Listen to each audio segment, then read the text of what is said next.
हमारा पृथ्वी यानी हमारा ग्रह सूर्यमंडल का तीसरा सबसे प्यारा ब्रह्मांड में एकमात्र ग्रह जिसमें जीवन की संभव है।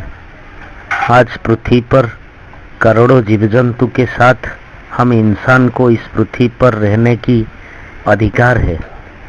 दोस्तों, क्या आप जानते हैं आखिर इस पृथ्वी यानी हमारा ग्रह आखिर कहाँ से और इसकी जन्म कैसे हुई?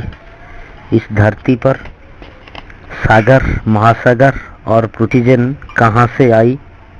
और एक सबसे बड़ा रहस्य, पृथ्वी पर आखिर जीवन कैसे संभव हो पाया?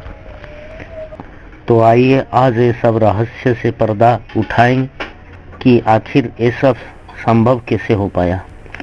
दोस्तों, आपको क्या पता है पृथ्वी की शुरुआत की टाइम पृथ्वी एक लार्वा जैसे था और अरबों साल पहले इस लार्वा से जन्म हुआ हमारा धरित्री यानी पृथ्वी। इस लार्वा से उत्पन्न हुई गैस आकाश पर जमा होने लगे और वापस में जो गैस लार्वा से निकलती थी वो गैस सब जाके आकाश पर जमा होने लगे और वापस में जब टकराते थे बिजली के साथ बारिश होने लगा। कई सालों तक बारिश होने लगी। इस बारिश के कारण कई सालों तक जब बारिश हुई, इस बारिश के कारण हमारा धरित्री पर समंदर की जन्म ली और यहीं से शुरू हुआ जीव की खोज। अलग अलग प्रकार के जीव विकसित होने लगे। समंदर के अंदर बहुत सारे पेड़ पौधे की विकसित होने लगे। यही पौधे फोटोसिंथेसिस की वजह से ऑक्सीजन की निर्माण की। फोटोसिंथेसिस की वजह से ऑक्सीजन का निर्माण करने लगे और अब धरित्री पर पेड़ पौधे भी फलने फूलने लगे, जिससे ऑक्सीजन अधिक मात्रा में उत्पादन होने लगे। वायुमंडल में ऑक्सीजन की मात्रा धीरे धीरे बढ़ने लगी।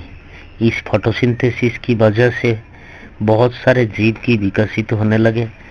क्या आप जानते हैं कि पहले हमारे धरित्री पर चलने वाले जीव की बारे में? आइए मैं आपको बता देता हूँ। पहले जीव था एम्फीबियंस यानी उभयचर, जिसको हम सरीसृप प्राणी कहते हैं। वो उभयचर था जो पानी और जमीन दोनों में जीवित रह पाना उनके लिए संभव होता था। समय बीतता गया, पृथ्वी की विकास की प्रक्रिया चलती रही, जिसमें कई तरह की बदलाव देखने को मिला। आज से लगभग 23 करोड़ साल पहले पृथ्वी का वातावरण काफी हद तक आज जैसे हो चुका था। यानी मान के चलिए आज से 23 करोड़ साल पहले पृथ्वी का जो वातावरण था लगभग आज जैसा वातावरण है। पृथ्वी पर जीव का जो प्रजाति थे, पहले डायनासोर थे, उसी डायनासोर की बहुत सारे प्रकार की जीव थे डायनासोर में। जैसे वेजिटेरियन थे, कुछ नॉन वेजिटेरियन थे, जो मांस खा के रहते थे। कुछ डायनासोर पेड़ पौधे खाते, वो अपने जीवन बिता रहे थे। हमारे पृथ्वी के साथ साथ महाकाश पर भी हमारे करीबी ग्रह चंद्रमा को ही हम लोग मानते हैं। वो बहुत ठंडे ग्रह है। आकाश पर हमको देखने वाले तारे वो भी एक एक ग्रह होते हैं। ये तो आपको पता होगा। जितने सारे हमारे सौरमंडल में रात को दिखने वाले तारे होते हैं, ये भी एक एक ग्रह है। हमको इतना छोटा दिखता है, लेकिन पास में जाओ तो हमारा पृथ्वी जैसा बड़ा बड़ा वो भी है, लेकिन वहाँ पे जीवन संभव नहीं है। इस सौरमंडल में हमें 9 ग्रह ही मिलते हैं पृथ्वी जैसा। इनमें से 9 ग्रहों से सबसे ज्यादा ठंडे ग्रह माना जाता है प्लूटो को।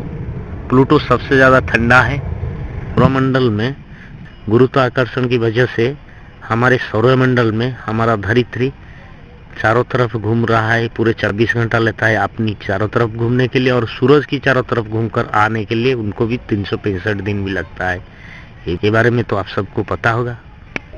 दोस्तों, इस पृथ्वी के बारे में, इस ब्रह्मांड के बारे में मैं अगर आपसे ज़्यादा समय लूँ तो ये तो बहुत ही ज़्यादा लंबा हो जाएगा, वीडियो ज़्यादा लंबा हो जाएगा, ये टॉपिक आपको देखने में इंटरेस्ट नहीं लगेगा। छोटे छोटे टिप्स